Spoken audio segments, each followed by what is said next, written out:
60 دبیر داره که همه این دبیرها از آموزگاران اولیه عشایری خودمون بودن. بنابراین این سیستم باید بگم خودکفاست. اینجا دانشسرای عشایری است، 21 سال پیش تأسیس شده، یعنی 4 سال بعد از ایجاد تعلیمات عشایر. این 4 سال اول رو ما صرف تهیه اولین آدم‌هایی از ایلات کردیم که بتونستن در دوره اول دانشسرا شرکت بکنن. در سالهای اول این مؤسسه تعلیماتی که برای باسواد کردن بچه‌های ایلات به وجود آمده، فقط در حدود 60 تا 80 نفر بین این دو رقم نوسان داشت، میتونست دانش آموز بیاره و معلم بپروره. خوشبختانه در سنوات اخیر که توفیق ما به عرض مقامات عالیه رسیده، تعداد سالیانه تربیت شونده به 1000 و بیش از 1000 رسیده و امسال 1350 نفر است. همه این افراد از افراد ایلاتن.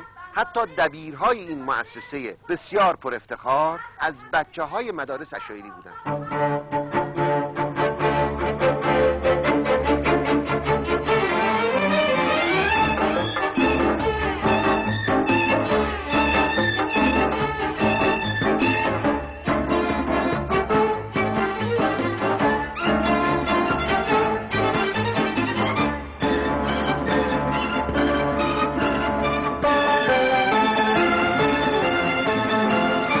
دبستان عشایری در شیراز به این دلیل به وجود اومد که از طرفی این اداره کل، کلمه اداره کل امروز دیگه میشده درباره ما صدق بکنه. روزی بنده یک نفره با یک یابو این کار شروع کردم بدون ماشین حتی، و امروز به مرحمت خداوند 10 ماشین داره، راننده داره، زندگی داره، معاون داره، همه چیز داره.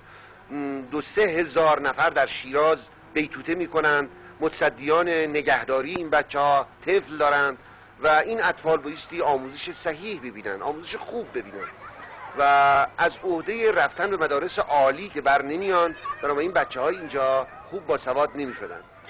با این دو نیاز که اولی نیاز دانشسرا به یک دبستان آزمایشگاهی خودش باشه از طرفی، و نیاز کارمندان اینجا که بچه هاشون به اصطلاح رونقی داشته باشه درسشون و مدرسه خوبی داشته باشن، به این دو نیاز، به این دو دلیل ما این مدرسه رو به وجود آوردیم که ملاحظه فرمودید.